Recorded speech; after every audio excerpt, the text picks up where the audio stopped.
कविता भारती के साथ।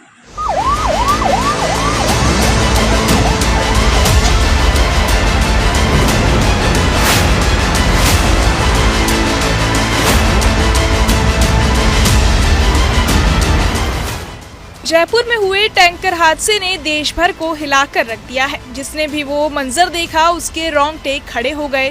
कैसे दो वाहनों के बीच हुई टक्कर के बाद हुए धमाके में 14 मासूमों की जलकर जान चली गई और दर्जनों मासूम अस्पताल में जान बचने की दुआ मांग रहे हैं।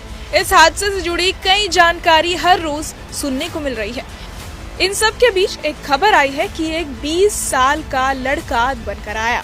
दरअसल ऐसा बताया जा रहा है कि गैस टैंकर के बाकी वाहनों से टकराने के बाद भीषण आग लगने के तुरंत आग में झुलसे 30 मासूमों ने जयपुर अजमेर राष्ट्रीय राजमार्ग के पास एक खेत में बने घर में शरण ली थी। दरअसल जहां हादसा हुआ उसी के पास एक खेत में बने अस्थायी घर में परिवार रह रहा था। जैसे ही परिवार ने लोगों की चीख पुकार सुनकर दरवाजा खोला तो उनके होश ही उड़ गए। टाइम्स ऑफ इंडिया की रिपोर्ट के अनुसार परिवार के मुखिया भंवर लाल ने बताया कि दर्द में चिल्ला रहे लोग कपड़े, पानी या कोई भी ऐसी चीज मांग रहे थे जिससे उनका दर्द कम हो सके।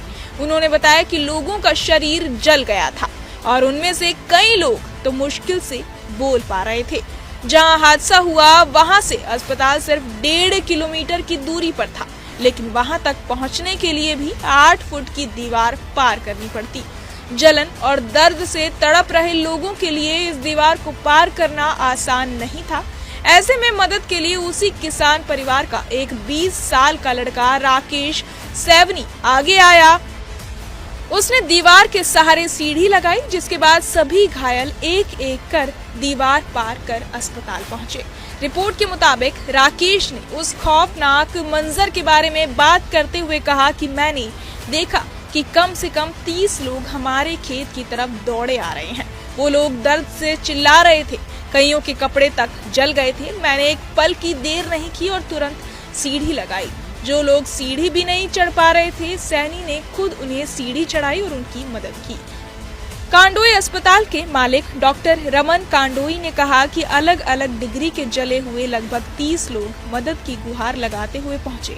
उनके शरीर जल रहा था और वो दर्द से तड़प रहे थे।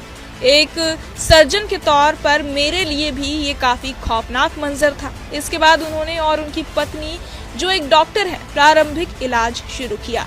इसके बाद एम्बुलेंस में एसएमएस अस्पताल पहुंचाया। आपको बता दें कि कंटेनर के साथ एक पैसेंजर बस भी आग की चपेट में आ गई। बस में चालक, परिचालक समेत 34 जने सवार थे। इनमें से चालक की मौत हो गई, जबकि 8 जने झुलस गए।